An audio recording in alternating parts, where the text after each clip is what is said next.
Check in. 1, 2, 3, 4. Okay. Think we are live now. What is going on, fellow YouTubers? This is Heath Nation 2465, and welcome to an impromptu episode 52 of the Berserk and Nasty podcast. Who knew that Cinderella was a Hoosier? But before we get to that, we got some house cleaning to do here. So, one of the big topics that we have talked about in the past when it comes to gaming is the Melee community. You know, the whole situation with Hacks Money and the whole fallout, that kind of thing. And this particular tweet was slid across my table from the gaming Discord on Geeks and Gamers. Shout out to my boy Settery. He'll be happy he got himself a shout out on this podcast. But with everything that I've known and everything that I've talked about, this one kind of boils my blood a little bit. So just let's read this. This is from Just Dalton Now. What is he? America First. Gotcha. Melee's top players are quitting. Viewership is low. Tournaments are disappearing. Sponsors are dropping. And events have no real money. Yet the only thing Melee players are concerned about is transphobia and groypers. I hate to be the bearer of bad news here, but it's not because of politics that people are leaving your scene right now. Okay? Let's call a spade here. You know, it couldn't be because of the fact that you allowed one of your biggest pioneers to die from complications in his own suicide. Someone that tried to revolutionize the game that you so desperately love, right?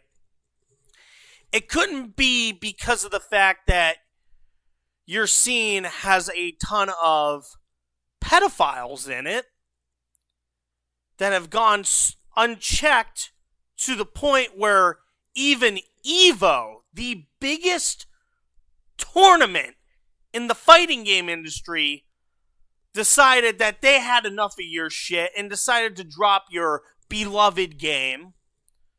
No, let's just blame it on political issues. It's a cop-out. It's a massive cop-out. And all the stuff that I'm saying right now, it's documented. You can look this information up for yourself about all the shit that has happened at these events. I know Technicals uploaded a very awesome video in regards to the Hacks Money situation. And you know what? While we're on the topic of Hacks Money, why don't we talk about the fact that you outright stole the patent to his product and then turned it into an absolute cash grab that benefits nobody. Well, let's get serious. You want the facts? You want to be brought back to reality? There you go. I just did. And, you know, this whole thing about transfer. I hate to get political, especially after the last episode we did talking about everything in Minneapolis, but how many, I have a genuine question here. When you look at the Melee players and all of that, like the whole population, how many of them are trans? Like, that's a genuine question. I'm not trying to pull any insults. I have trans friends. I have gay friends. Alright, nothing wrong with it. What you do in the bedroom's your business. You're a guy and you like to suck dick? Have at it. You're a woman and you like to eat potato salad? Have at it, right? But how many members are trans? I guarantee you it's less than 1%. Like, you can't make a big issue out of something that's less than 1%. Do I doubt that there's social issues? Probably. You're going to see it everywhere. But it's all a cop-out.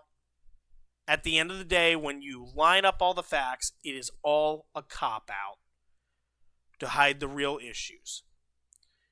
You don't maintain your community. You don't maintain the arrogance. And you don't gatekeep your own community. All right? And I feel it's not just with the Melee scene. You're starting to see, I think there's like some drama involving some like old man yelling at kids on Splatoon. There's the whole situation with Mangs and Mecha over on the Fire Emblem side. You know, we got the whole Pokemon shtick. Oh, we'll get to that, don't you worry.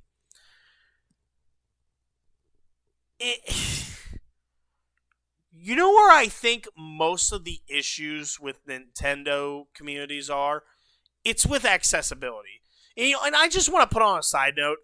I originally got mad at Nintendo because they weren't managing this. But now with the amount of cesspool filth bullshit that I've seen, I can't... You know, Nintendo, you might be a shady company, but I have to give it to you guys. You saw the writing on the wall. I have to give you that. And I apologize for going after you. I don't blame Nintendo for not wanting to deal with this shit. But ultimately, I think... What's up? The Melee scene? They're just trying to use like transphobia as like a cop-out to hide from their real issues of enabling pedophiles, allowing one of their pioneers to take their own life. It's a whole fucking... I'm reacting to this snap in this tweet. And I think the big issue when it comes to any of these Nintendo communities is accessibility, right? It all comes down to accessibility. It's like most of your gamers these days get their start by playing on Nintendo. It's rather rare that you'll find someone like me, for example, that got their start playing on PlayStation or Xbox for that matter. A lot of people, their gateway to gaming has been through Nintendo because the products are cheap, the products are easy to understand, and a lot of the stuff is oriented to that age group where people normally get into hobbies like gaming, right? And I think because of that accessibility, much like with the NASCAR community, and I think Madblade, you can back me up on this, you get these people that use their egos and use that accessibility to prey on the environment, to prey on innocent people. Like I said, you got that old guy on Splatoon, he's yelling at little kids over a game of Splatoon.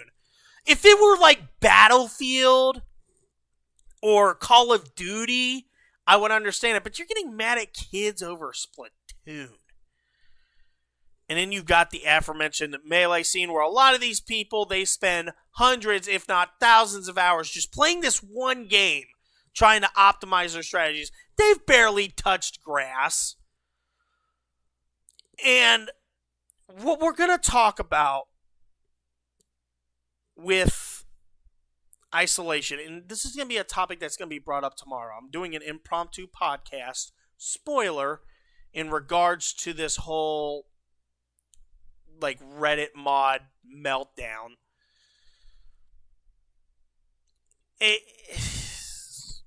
I lost my train of thought. But the point I was trying to establish here.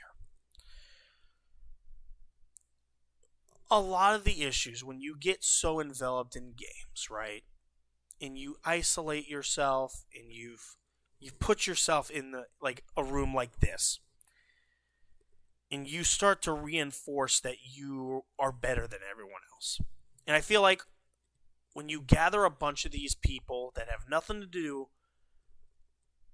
better to do with their lives, you have a bunch of these people reinforcing their own delusions, you get this massive cesspool of ego where nothing seems to be wrong to these people.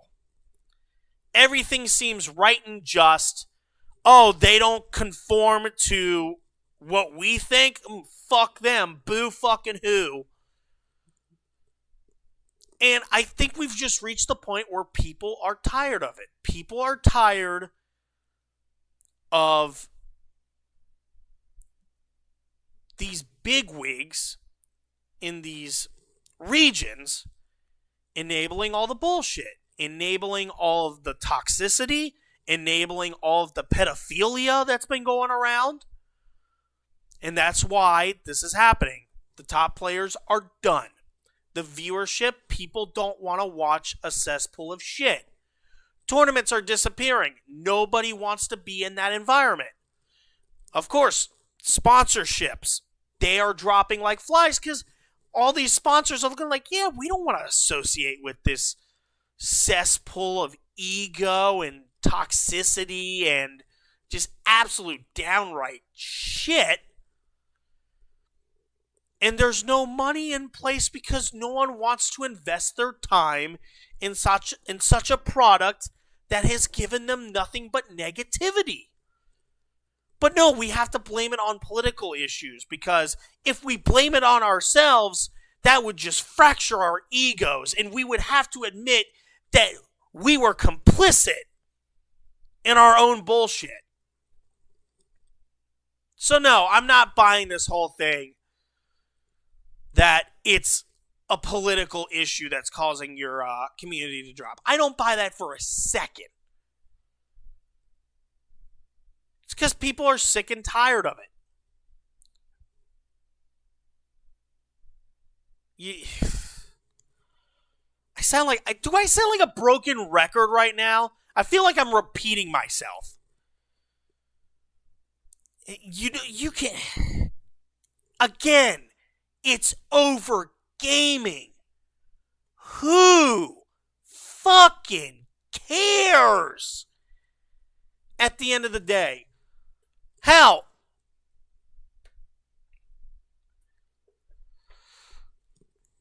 when this controller gets dropped, right? When I'm done on this console, I'm resting up for work. Trying to get a paycheck. And I know a lot of people are going to be like, oh, there are YouTubers out there that do this shit for a living. And they do. They do. But even they would agree with me. Even they would agree. It's all about keeping the lights on. Putting food on the table. Putting the clothes on your back. Making yourself sustainable. Creating a future. Right? None of this stupid bullshit.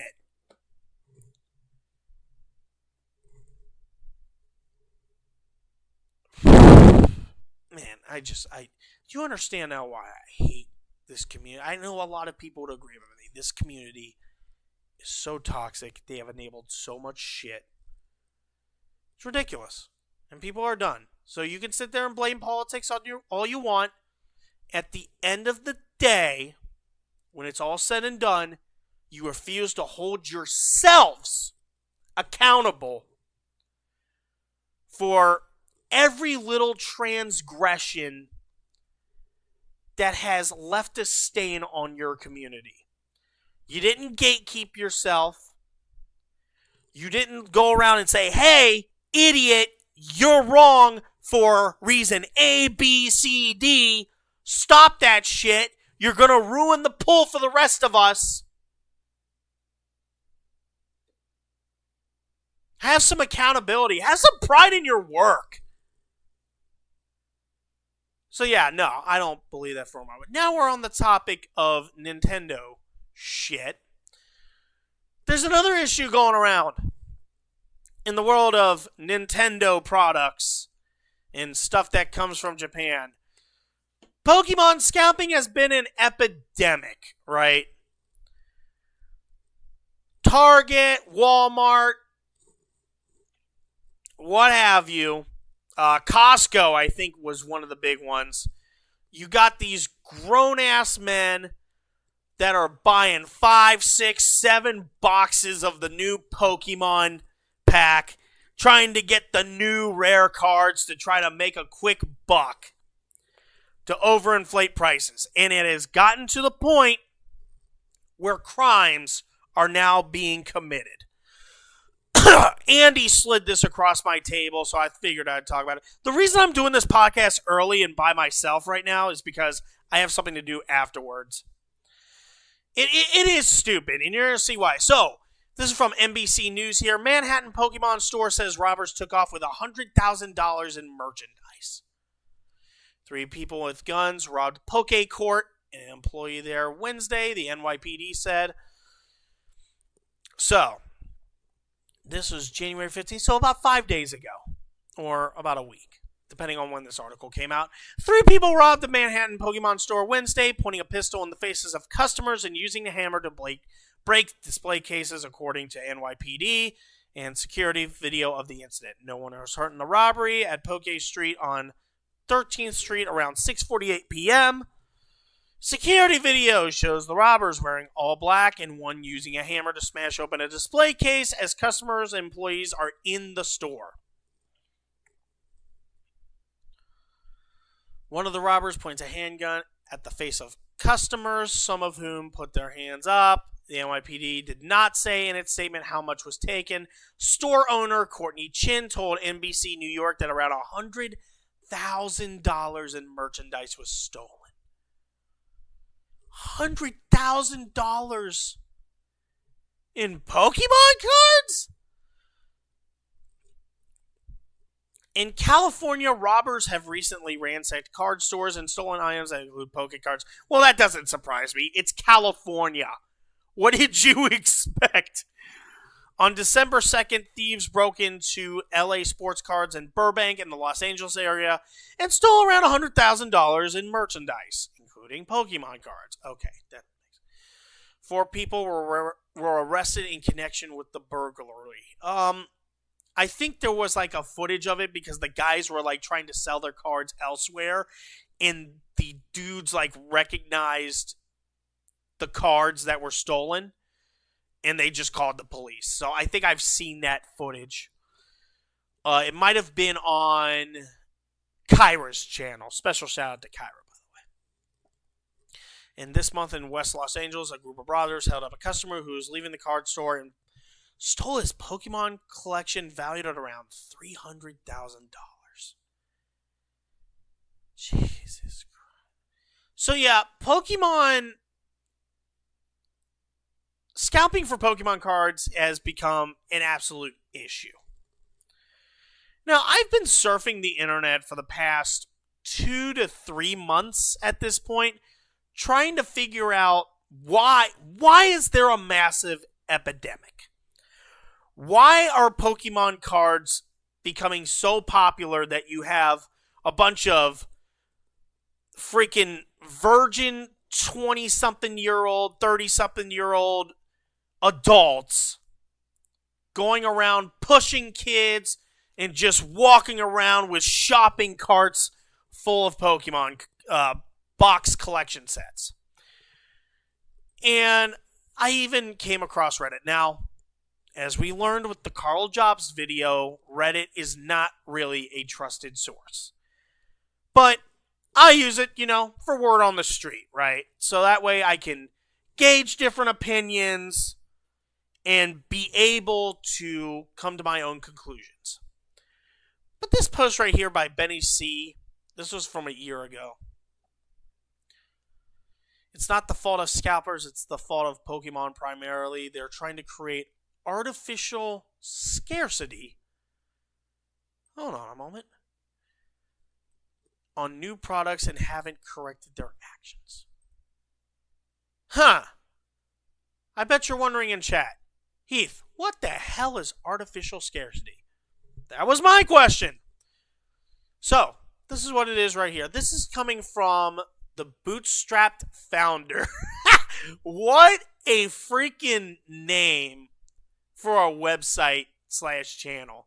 So, it says here, quote, artificial scarcity is a strategy sellers employ to create a sense of urgency around their products, compelling customers to make purchases out of fear of missing out. They limit availability even though they have more than enough supplies. This makes great sense in a crowded marketplace where most items are commodified. Everything is infinitely available with plenty of alternatives that are just as good. You see this on Amazon all the time, primarily on Black Friday. Time-limited and quantity-limited deals are pushed around onto the Amazon homepage. The lucky merchants who get chosen for this often move 10 times more inventory than during non-deal delays. So basically what the article is saying here, and what this Reddit post here is theorizing, is that what Pokemon is trying to do is release different packs for a limited time in limited amounts, so that way they can make a quick profit even though that they can already mass produce it. Yeah, Andy, I'm doing this solo because I have something going on tonight. So I mean, if you want to get on Discord, I can join the Discord now. It was on short notice because of circumstances, but I can get the Discord up and running just on the very case that you are interested. But, yeah. Back to the article at hand.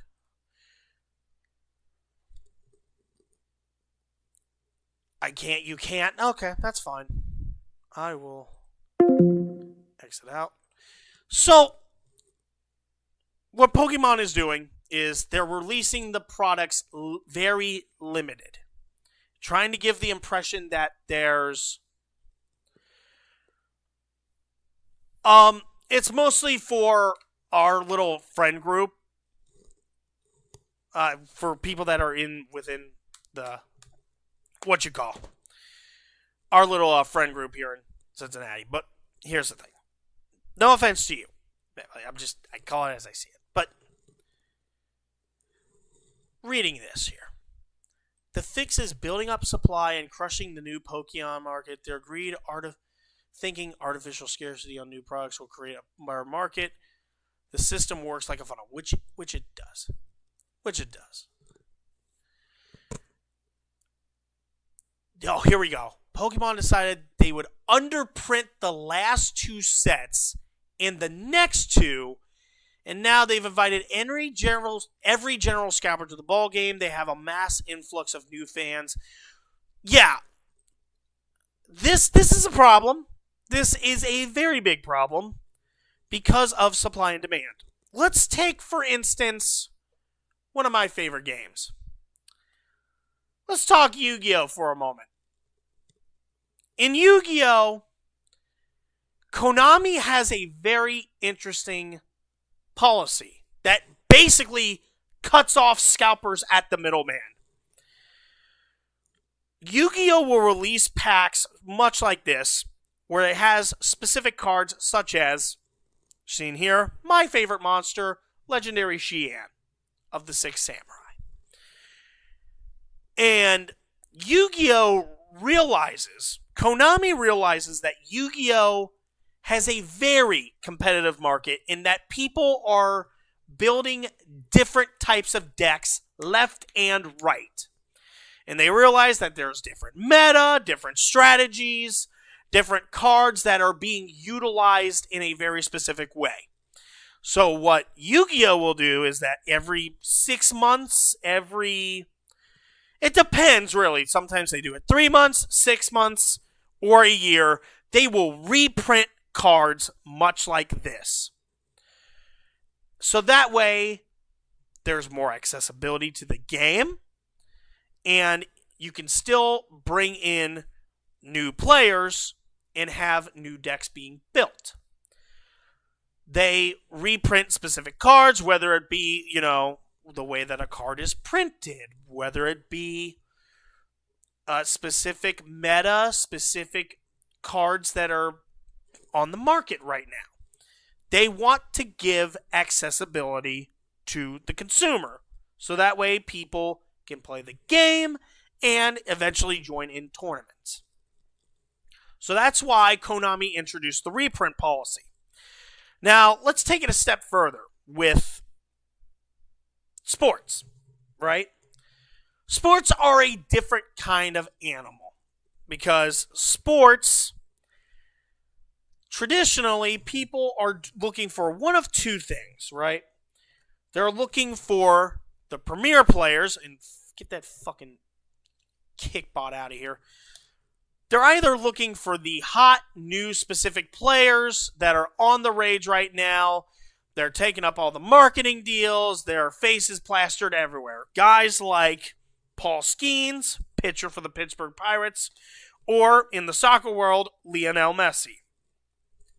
And it's other players as well. Ronaldo, Shohei Ohtani, Patrick Mahomes, Josh Allen, Drake May. His card has become a big deal right now because of his performance. He's going to be an MVP most likely.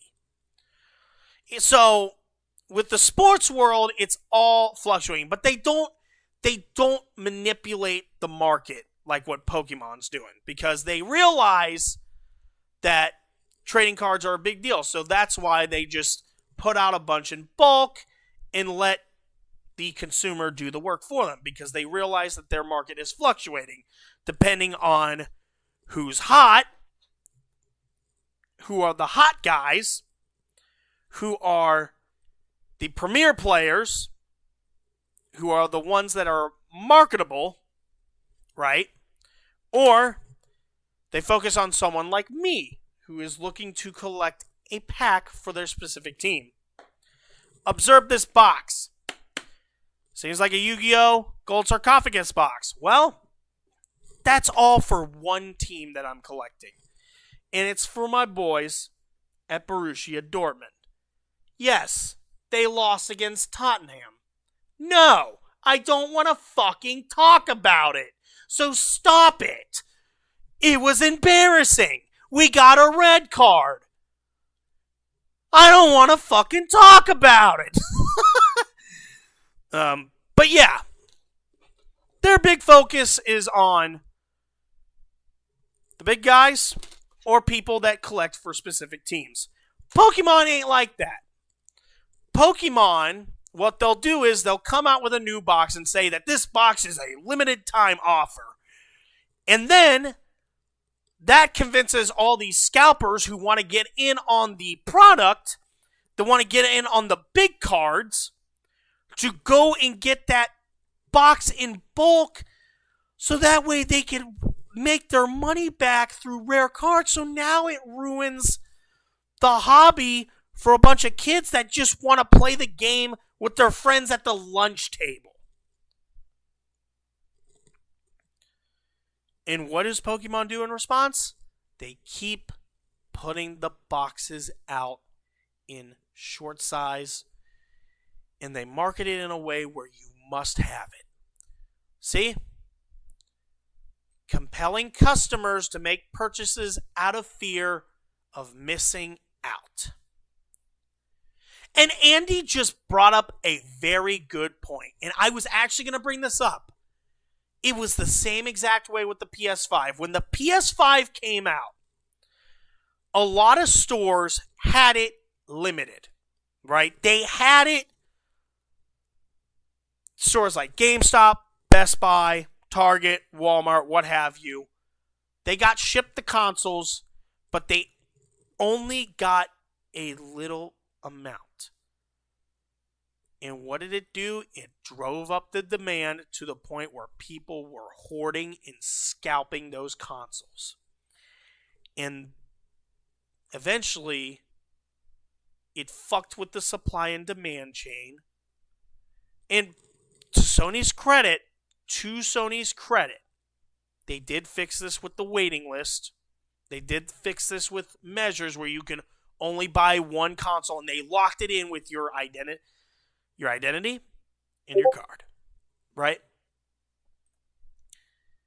So Sony was able to self-diagnose and fix the issue. But Pokemon ain't doing that because they know it's generating them money. So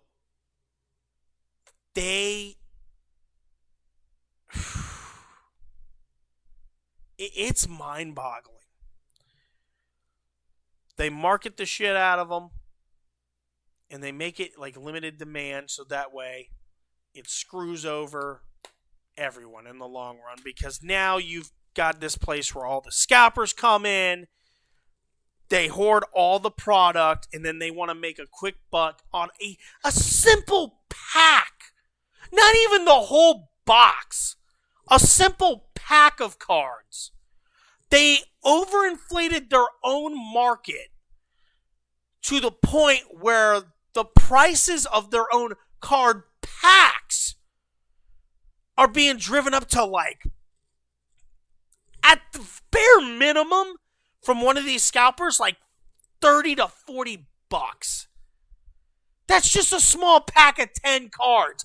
We haven't even got to discussing the boxes themselves, which those get marked up to about like $500 to $600 because Pokemon fucks with their own demand and supply through marketing shit. It's a mind fuck. It's a literal mind fuck. Like, I'm having a hard time trying to explain it.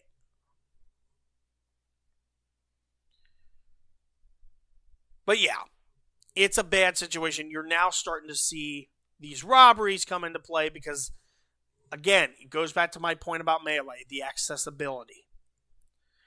With anything Nintendo or kid-oriented, it doesn't matter. You could be 5 years old, or you could be 28 like me and still collect cards. And that accessibility just breeds contempt. Alright. We've gotten off the serious shit. Let's go over here. Let's go over to... Oh, nope, not playoff picture. Here we go. Here we go. Score.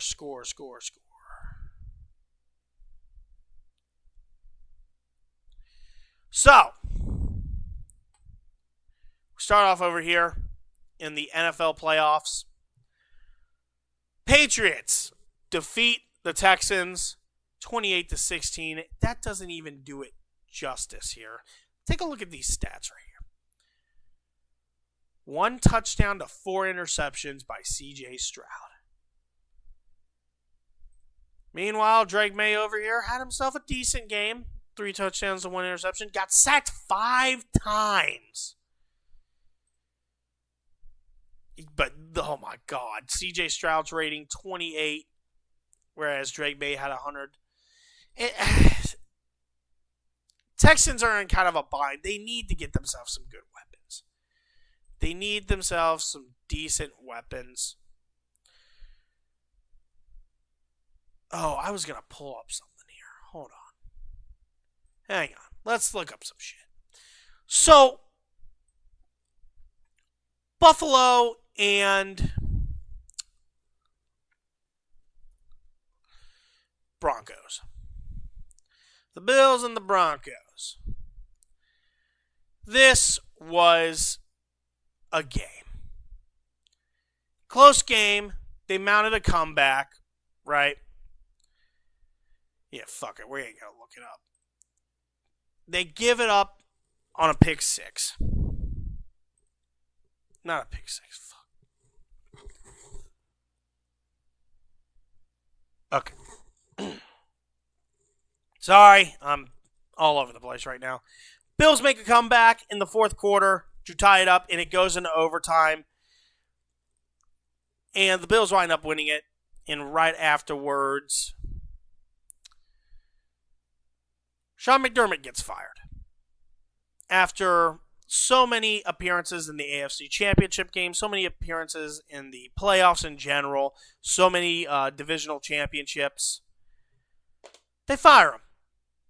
And a lot of players are very pissed off by this fact. I don't know how to feel about it. McDermott's kind of at fault because dude can't do game management. I think that is the big issue with Josh Allen right now. It's game management. In the regular season, he's phenomenal. But when they get to the playoffs, he just falters because he's trying too hard to make a big play now as opposed to letting the flow come to him.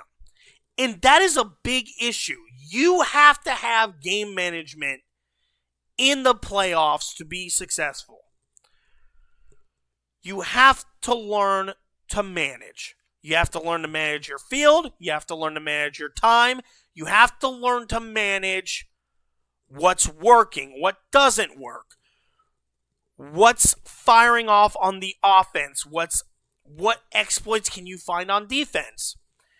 And when I got home from hiking with Dad on Saturday, I turned on the game and I watched what Josh Allen was doing in those past few minutes. He was just airing the ball out looking to make a great play. And it's like, no. You have to learn to manage tempo, spread the ball around. And I think that ultimately has fucked over Josh Allen to the point where when they do need a big play, then it doesn't wind up coming to them and they wind up squandering the whole situation. And it's been an issue in many key games against the Chiefs, against the Bengals, especially in a situation like this against Denver, where he was just trying too hard to force a good play. It's like, no, you can't do that. You got to be cognizant. Be aware of what you are doing. Be aware of your surroundings, and then decide. Give yourself opportunities. All right? Don't force them. Well, the Rams ended the Bears' magical season also in overtime, also from an interception. And the Rams are going to the AFC Championship game against the Seahawks. Seahawks absolutely destroyed the Niners. There was just no chance in hell. 12 for 17. Yeah, Darnold isn't the one you got to pay attention to. It's Kenneth Walker. And now people are surprised, dude, Kenneth Walker was a good running back. He was always a great running back.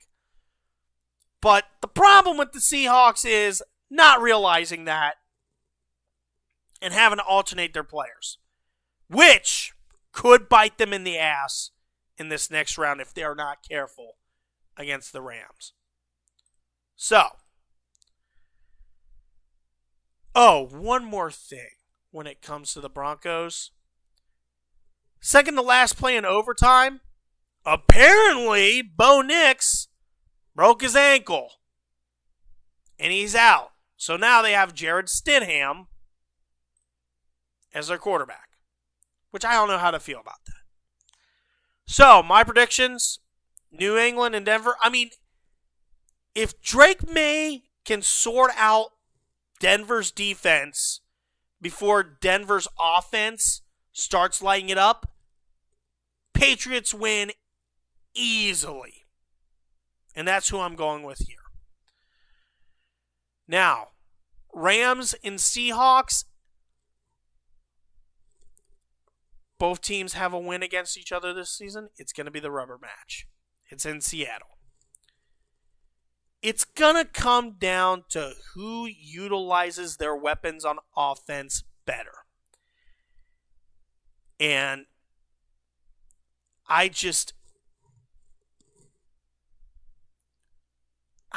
part of me wants to root for the Rams, and another part of me wants to root for the Seahawks.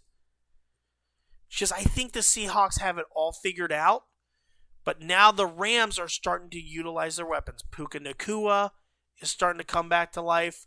Devontae Adams has become a thing again. It's going to be interesting. I'm going to go for Seahawks. I don't really care who goes to the Super Bowl at this point. But yeah. Now on to the big story. Yesterday night was the national championship game between Cinderella story Indiana Hoosiers and a resurging Miami Hurricanes.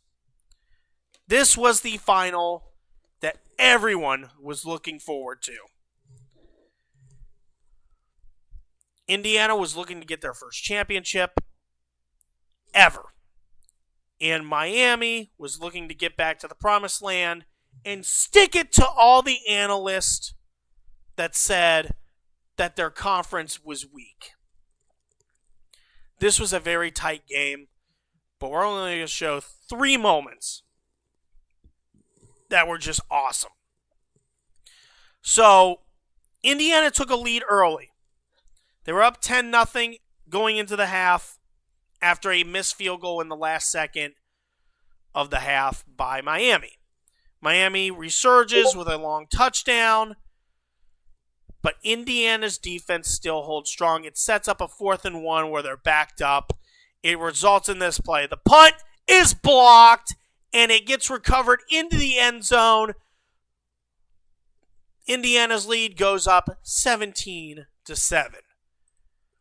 The game is getting tight at this point. Miami scores another rushing touchdown. Indiana responds by going down the field. They make a conversion on 4th down, but then they're faced with another 4th down situation, which intrigued me that they would go for it. And then the most unbelievable bullshit happened, and I want you all to watch. We're going to do this with the sound on. Got to get to the 8. He's going to take off and run. Mendoza weaves his way first and goal. Diving toward the end zone. Touchdown!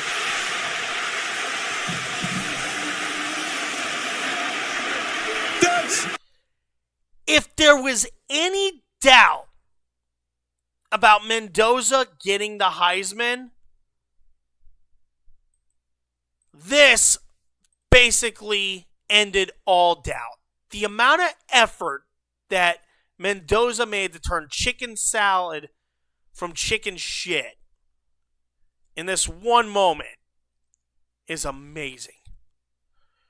Just keeps the ball for himself and then whoop!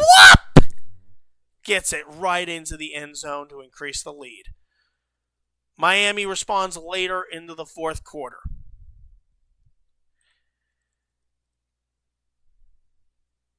And Indiana goes down the field, gets himself a field goal with 1 minute and 42 seconds left in the game.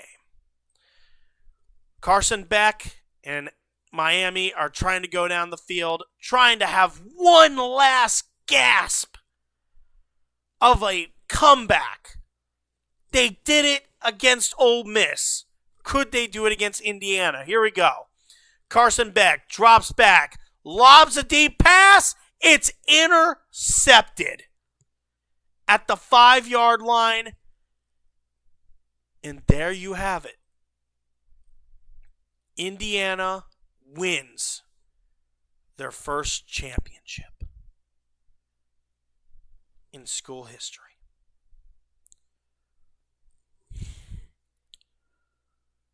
Where do I even begin with this story? This is one of the greatest, if not the greatest, story sports has ever produced. Indiana sucked at football. They only won 3 bowl games in 140 years of existence. Yeah, 140 plus years of existence. And they only won 3 bowl games in that time. A power school, a Big Ten school.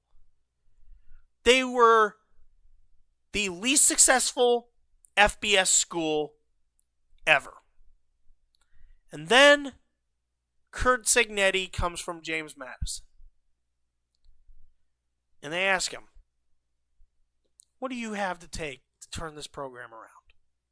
Well, I win. Google me. Which, he's not wrong. He won tons of games. Won tons of bowl games for James Madison right when they got to the FBS. Even beforehand in the FCS, they were enjoying success. And in front of him, see if you can guess how many 5-star players they had. Yeah, exactly. 0. And they only had 4 4-star recruits. And their quarterback was a 2-star transfer from Cal, Fernando Mendoza. And many people thought, nothing's going to really happen, right? They go 11-2 the year prior to this. They lose in stunning fashion to Ohio State. Well, not really stunning, but usual fashion. Excuse my vocabulary. They lose to Notre Dame by 10 points in the first round of the college playoff. Despite only having 1 loss, Jeremiah Love runs all over that ass. And Kurt Herbstreit, all these analysts were like, you know what? We need to start measuring victories. But then this year happens. They go undefeated. They have some great wins. They beat number 1 Ohio State in the Big Ten championship. They beat Alabama 38-3 in the Rose Bowl. A team that has 5-star and 4-star recruits left and right. These are a bunch of 2-star, 3-star players. A lot of them transferred from a small school in Virginia. And they destroy an Alabama team coming out of the Nick Saban dynasty. Hold them to only 3 points. Then they beat Oregon, a team that's much like with Alabama, floundering with 5-star, 4-star recruits. They beat them soundly. Not once in the Peach Bowl, but they beat them another time earlier in the season.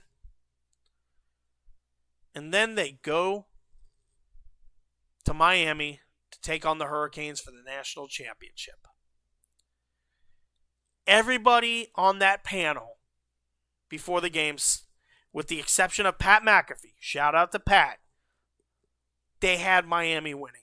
Because they couldn't buy into the fact that a bunch of 2-star, 3-star recruits could beat almighty power schools with tons of history and prestige. Miami did not take the lead once in that game. Indiana led all 60 minutes. Fernando Mendoza put the team on his back when they needed it. And Curt Cignetti just chilling in the background. Didn't matter what was going on. Didn't matter if his quarterback was getting sacked. Didn't matter if they were scoring a touchdown. Except for that run. He held firm. The game wasn't over until it was over. And this is just special for so many reasons. Nobody, like I said, Indiana, the least successful school, no one had them doing anything. No chance in hell that they were going to do anything. But for Curt Cignetti to be so calm and precise, hey, stay on this team. We're going to win something. Especially in this day and age where analysts and fans are constantly clashing. This conference, the SEC, is the most powerful. Why are there 2 group of 5 teams in the college playoff? Oversaturating their conferences because of broadcasting deals and all these people trying to kiss ass to marketability, trying to kiss their ass to brands. And Indiana took all of that and shoved it back in their throats. Every analyst that doubted them, every one of these little college football fanboy pundits on the internet doubted them, talked all that shit. Oh, the SEC, we have so many teams in here. They're just going to destroy everything. The SEC did shit. They got exposed. Alabama and Oklahoma ate themselves alive. Texas A&M only scored a field goal. Georgia and Ole Miss were eating each other alive. And then Ole Miss, they choked an opportunity against a conference that people were shitting on because of the fact that a 7-5 team was their conference champion. And this is the result. A Cinderella story for the ages. Now, in terms of the now 5 15-plus teams, or 15-plus win teams in the college play, ceiling, I would put this team at number 3, but if you put them at 4th or 5th among 2019 LSU, 2018 Clemson, 2023 Michigan, and 2022 Georgia, I mean, I wouldn't get mad. But overall, out of all the stories. And here's another thing, too. This guy got rejected from walking on to Miami. He's from Miami. He grew up being from Miami and being a Hurricanes fan. They rejected him. They rejected the walk-on. Sweet, sweet vengeance. And the guy that got that interception, his uncle was the one playing for Miami and got that pass interference call that cost them that national championship against Ohio State. I'm on a podcast!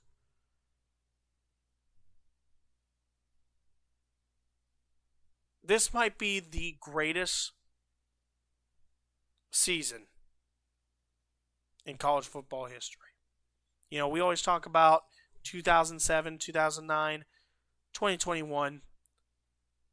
But with how everything ended here, it could not have been any more perfect. You have an underdog winning their first championship.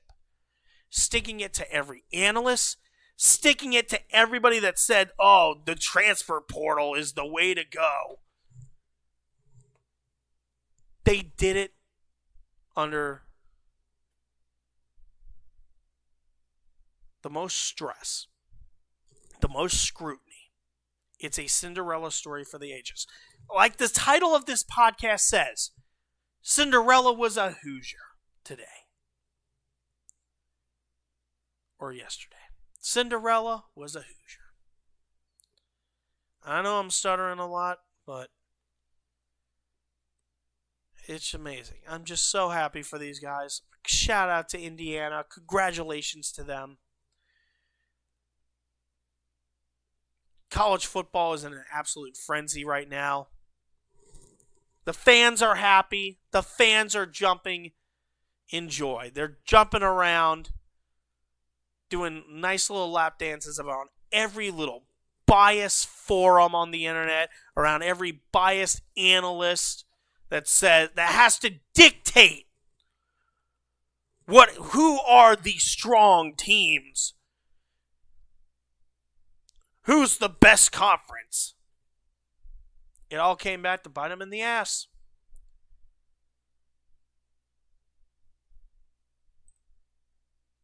That's it for this podcast. If you enjoyed it, make sure you leave a like. And if you want to see more, make sure you subscribe with notifications on.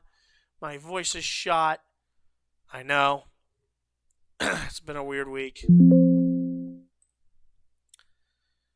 already, even though it's only been 2 days, but whatever.